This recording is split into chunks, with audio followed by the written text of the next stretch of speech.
Hi, second graders. Today we're going to read the chapter Alone in our Frog and Toad book. And today let's concentrate on understanding what we're reading.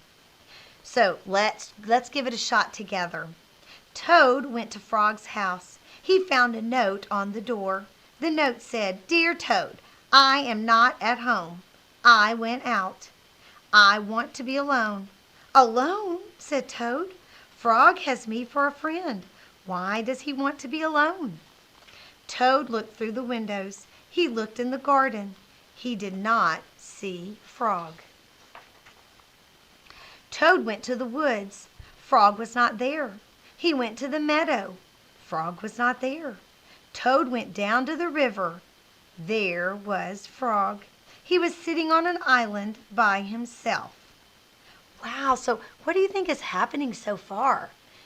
It's kind of giving me the idea that maybe Frog is unhappy. It's kind of sounding a little bit sad to me, isn't he?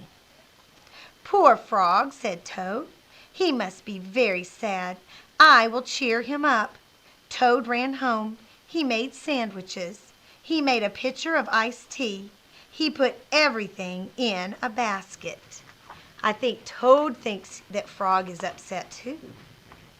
Toad hurried back to the river. "Frog," he shouted, "it's me. It's your best friend Toad." Frog was too far away to hear. Toad took off his jacket and waved it like a flag. Frog was too far away to see.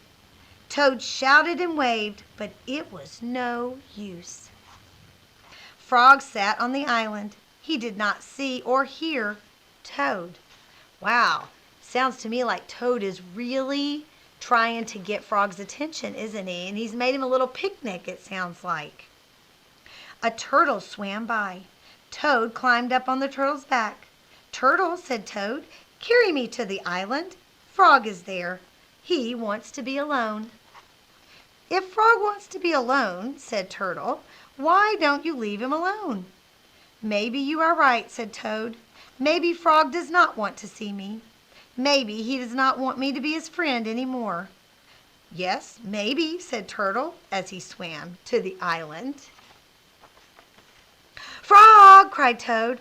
"I am sorry for all the dumb things I do. I am sorry for all the silly things I say. Please be my friend again." Toad slipped off the turtle. With a splash, he fell in the river.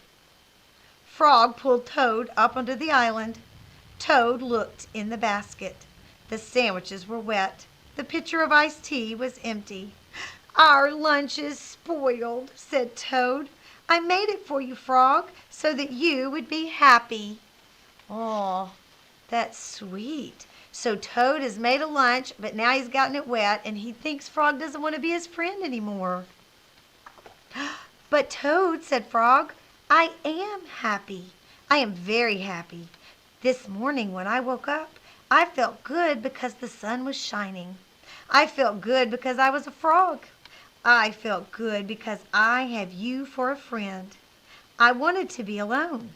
I wanted to think about how fine everything is." "Oh," said Toad, "I guess that is a very good reason for wanting to be alone." "Now," said Frog, "I will be glad not to be alone. Let's eat lunch." Aw, that's sweet, isn't it? Do you see how "not" is written a little differently than the other words? I think that's to make us really take notice of it. So, because he's saying, I will be glad not to be alone. Isn't that awesome? All right, remember today in your reading to try to stop and retell what you've just read to yourself to make sure you understand what you're reading. Have a great time reading, second graders.